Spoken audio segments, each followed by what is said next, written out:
नमस्कार और the deep dive में आपका स्वागत है। आज हम एक ऐसे विषय की पड़ताल कर रहे हैं जो ज्योतिष और भाषा के संगम पर खड़ा है। हमारे नाम का पहला अक्षर, हमारी राशि और हमारे ग्रहों के बीच का वो गहरा छिपा हुआ संबंध। जी, ये एक ऐसा ताना बाना है जिसमें ध्वनियाँ, खगोलीय पिंड और मानवीय स्वभाव सब एक साथ बुने हुए हैं। अक्सर हम इसे बस एक परंपरा मानकर नजरअंदाज कर देते हैं, लेकिन इसके पीछे एक बहुत ही व्यवस्थित संरचना है। बिल्कुल। और हमारे आज के विश्लेषण का आधार कुछ दस्तावेज हैं जो इसी संरचना को परत दर परत खोलते हैं। हमारा मिशन है इस जटिल प्रणाली को समझना, मतलब ये काम कैसे करता है कि क से लेके ज्ञ तक या ए से जेड तक हर अक्षर का एक ज्योतिषीय महत्व है, एक खगोलीय पता है। चलिए इस दिलचस्प विषय की गहराई में उतरते हैं। तो सबसे पहले नींव से शुरू करते हैं। ये अक्षर और राशि का रिश्ता, ये जुड़ता कैसे है? देखिए, इसका सबसे बुनियादी सिद्धांत ये है कि हर ध्वनि, हर अक्षर ब्रह्मांड के खास ऊर्जा से मेल खाता है, एक फ्रीक्वेंसी से। वैदिक ज्योतिष में इन्हीं ऊर्जा क्षेत्रों को 12 राशियों में बांटा गया है। अच्छा। तो जब किसी अक्षर को किसी राशि से जोड़ा जाता है तो ये कहा जाता है कि उस अक्षर की ध्वनि वो उस राशि के ऊर्जा क्षेत्र के साथ प्रतिध्वनित होती है। अच्छा, तो ये एक तरह की साउंड मैपिंग है। हमारे पास जो स्रोत हैं उनमें तो कई सूचियां हैं, एक देवनागरी अक्षरों की, एक अंग्रेजी अक्षरों की। ये थोड़ा उलझाने वाला हो सकता है। क्या कोई एक मानक तरीका है? बहुत अच्छा सवाल है। असल में ये अलग अलग सूचियां ये दिखाती हैं कि इस प्रणाली को अलग अलग संस्कृतियों और भाषाओं के लिए ढाला गया है। लेकिन समझने के लिए सबसे बेहतर है उस सूची पर ध्यान देना जो भारत में नामकरण के समय सबसे ज्यादा इस्तेमाल होती है। वो बहुत विशिष्ट है।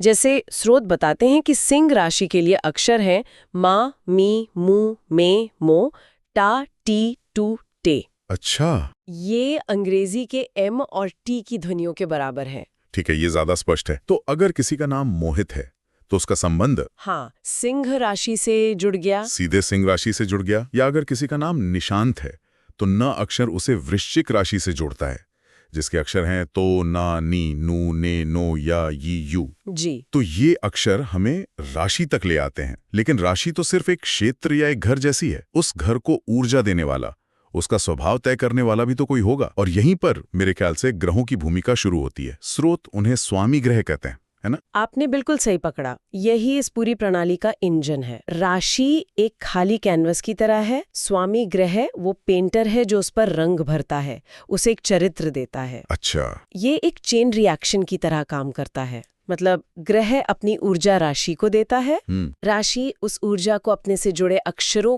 को देती है, और फिर अक्षर के माध्यम से वो ऊर्जा व्यक्ति के नाम और स्वभाव का हिस्सा बन जाती है। चलिए इस चेन रिएक्शन को कुछ उदाहरणों से समझते हैं। मंगल ग्रह से शुरू करते हैं। स्रोत बताते हैं कि ये मेष और वृश्चिक 2 राशियों का स्वामी है। मंगल को हम ऊर्जा, साहस, अक्रालकता से जुड़ते हैं। तो क्या इसका मतलब है कि अ, ल, ई जैसे मेष के अक्षरों और न, य जैसे वृश्चिक के अक्षरों से शुरू होने वाले नामों में ये मंगल की ऊर्जा स्वाभाविक रूप से होगी? बिल्कुल। लेकिन यहाँ एक बहुत दिलचस्प बात है। दोनों राशियों का स्वामी एक ही ग्रह है, मंगल, पर दोनों का स्वभाव अलग है। वो कैसे? मेष राशि वाले अपनी ऊर्जा को सीधे तौर पर एक योद्धा की तरह बाहर की ओर व्यक्त करते हैं, वो पहल करने वाले होते हैं। वहीं वृश्चिक राशि वाले मंगल की उसी ऊर्जा को अंदर की ओर ज्यादा गहराई और तीव्रता के साथ महसूस करते हैं। उनका दृढ़ निश्चय ज्यादा शांत और रहस्यमयी होता है। ये बहुत दिलचस्प है। एक ही ऊर्जा स्रोत, लेकिन अभिव्यक्ति अलग। अच्छा। शुक्र ग्रह का क्या? वो वृष और तुला का स्वामी है। जी। एक पृथ्वी तत्व की राशि है, दूसरी वायु तत्व की। एक को भौतिक सुख पसंद है, दूसरे को वैचारिक संतुलन। एक ही ग्रह ये 2 अलग अलग व्यक्तित्व कैसे बनाता है? ये एक शानदार सवाल है और ये हमें इस प्रणाली की अगली परत तक ले जाता है। तत्व। जी। वृष राशि पृथ्वी तत्व की है, इसलिए वो शुक्र की कला, सौंदर्य और प्रेम की ऊर्जा को भौतिक रूप में स्थिरता के साथ महसूस करना चाहती है, जैसे अच्छा भोजन, सुंदर घर, आरामदायक जीवन। वहीं तुला राशि वायु तत्व की है, तो वो शुक्र की उसी ऊर्जा को विचारों, रिश्तों और सामाजिक संतुलन के रूप में व्यक्त करती है। उनके लिए सौंदर्य, न्याय और सद्भाव में है। ग्रह एक ही है, लेकिन राशि का तत्व उस ऊर्जा को फिल्टर करके एक नया रूप दे देता है। समझ गया। तो ग्रह ऊर्जा का स्रोत है और राशि का तत्व उस ऊर्जा को प्रकट करने का माध्यम। ये तो सूर्य और चंद्रमा के मामले में और भी साफ दिखता होगा। स्रोत बताते हैं कि उन्हें सिर्फ एक एक राशि मिली है, सूर्य को सिंह और चंद्रमा को कर्क। उन्हें यह विशेष दर्जा क्यों मिला है? वैदिक ज्योतिष में सूर्य को राजा और चंद्रमा को रानी का दर्जा दिया गया है। सूर्य आपकी आत्मा है, आपका आत्मविश्वास, आपका बाहरी व्यक्तित्व, और चंद्रमा आपका मन, आपकी भावनाएं, आपका आंतरिक संसार है। अच्छा, ये इतने मौलिक हैं कि इन्हें किसी के साथ अपनी राशि साझा करने की जरूरत नहीं है। सूर्य अपनी पूरी शाही ऊर्जा सिंह राशि को देता है, इसीलिए सिंह राशि वाले स्वाभाविक नेता होते हैं, आत्मविश्वासी होते हैं।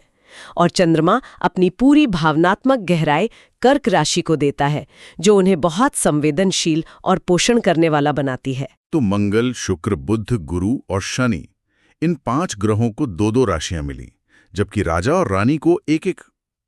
ये 7 ग्रहों का हिसाब तो पूरा हो गया, लेकिन यहां एक पेंच है।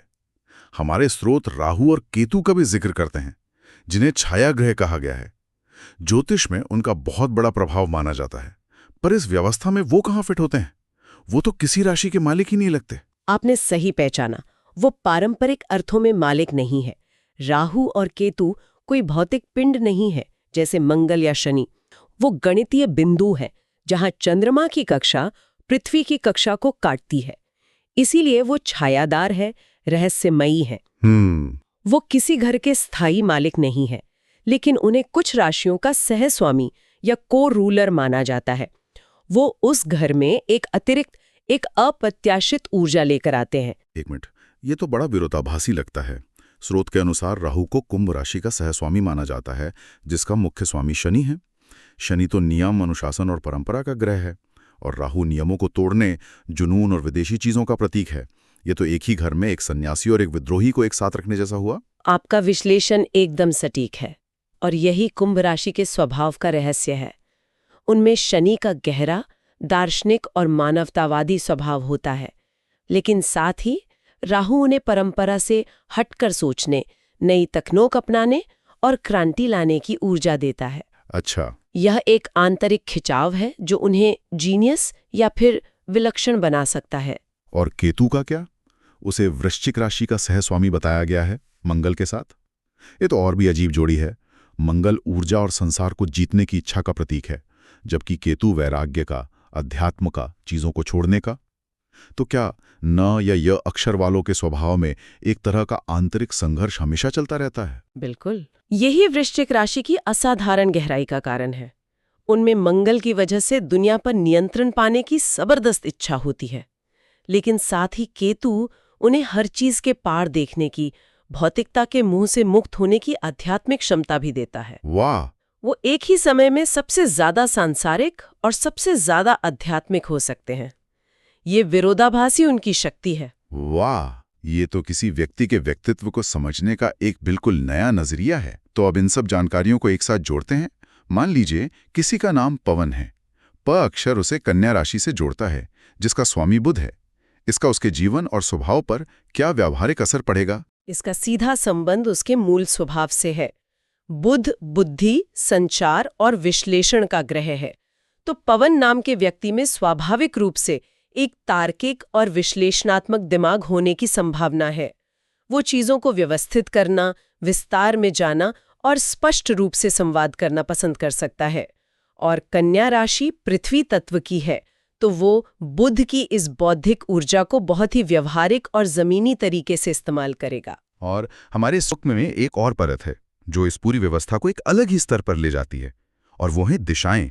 ये कैसे काम करता है?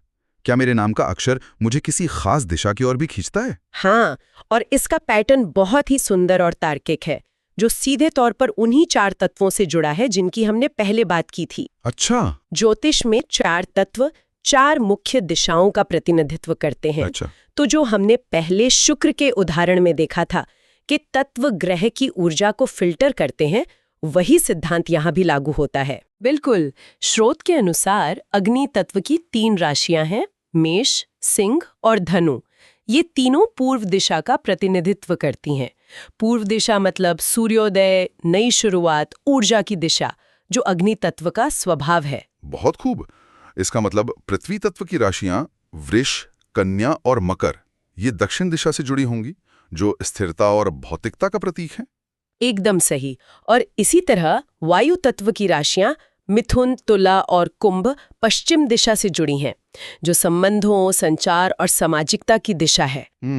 और अंत में जल तत्व की राशियां कर्क, वृश्चिक और मीन ये उत्तर दिशा से जुड़ी हैं, जो भावनाओं, आध्यात्म और धन की दिशा मानी जाती है। एक मिनट, तो चलिए इसे फिर से जोड़कर देखते हैं।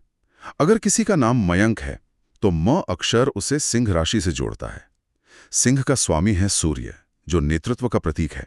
सिंह राशि का तत्व है अग्नि, जो ऊर्जा और नई शुरुआत से जुड़ा है, और अग्नि तत्व की दिशा है पूर्व।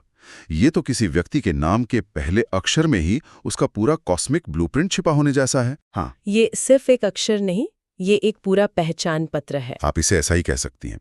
ये दिखाता है कि कैसे एक छोटी सी इकाई यानी एक अक्षर एक बहुत बड़ी और जटिल ब्रह्मांडीय व्यवस्था का हिस्सा है। यही कारण है कि पारंपरिक भारतीय समाज में नामकरण संस्कार को इतना महत्व दिया जाता था। सही बात है। नाम सिर्फ पुकारने के लिए नहीं था, वो बच्चे को एक खास खगोलीय ऊर्जा से जोड़ने का एक तरीका था। तो आज की हमारी इस गहरी पड़ताल का सार यह है कि हमारे नाम का पहला अक्षर महज एक ध्वनि नहीं है। यह ज्योतिष की एक जटिल प्रणाली के माध्यम से हमें एक राशि से, उस राशि को एक ग्रह से, उस ग्रह को एक विशेष स्वभाव से और फिर एक तत्व के माध्यम से हमें ब्रह्मांड की एक दिशा से जोड़ता है। यह एक व्यक्ति की संभावित ऊर्जा का एक सांकेतिक नक्शा है। बिल्कुल। और यहाँ से एक बहुत गहरा विचार उठता है, जो हमारे स्रोतों से मिली जानकारी पर ही आधारित है। हमने ये स्थापित किया कि अक्षर, ग्रह और दिशाएं आपस में जुड़े हुए हैं। तो क्या ये संभव है कि किसी नाम की ध्वनि, उसकी तरंगें जब बार बार दोहराई जाती हैं तो वो व्यक्ति के जीवन में एक विशेष ऊर्जा या एक खास दिशात्मक खिंचाव पैदा कर सकती हैं? ये सोचने के लिए एक बहुत ही गहरा प्रश्न है। क्या सिर्फ राहुल या प्रिया नाम का उच्चारण ही किसी व्यक्ति को अवचेतन रूप से एक खास दिशा या ऊर्जा की ओर आकर्षित कर सकता है? क्या हमारे नाम हमें हमारी नियति की ओर धीरे धीरे धकेलते हैं? ये एक ऐसा सवाल है जिसका जवाब शायद ज्योतिष, भौतिकी और चेतना के बीच कहीं छिपा है। और इसी विचार के साथ हम आज की इस चर्चा को यहीं समाप्त करते हैं।